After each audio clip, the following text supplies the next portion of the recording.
Laguna General Díaz y ahí la cantidad de tuyuyús que hay es impresionante, impresionante.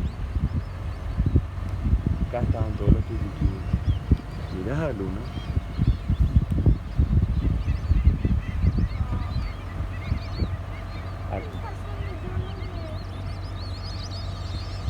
Nosotros habíamos visto las espátulas rosadas también, mira los suidirí, los patillos,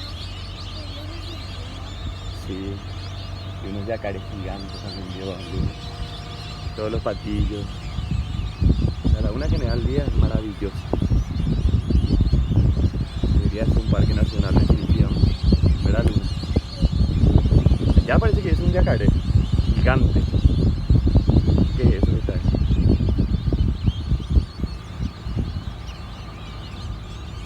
No sé qué es eso.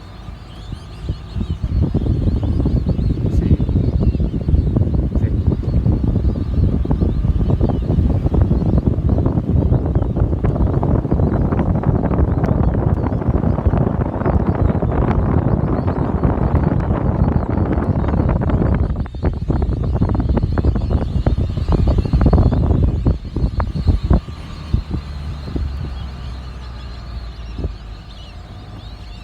Ahí.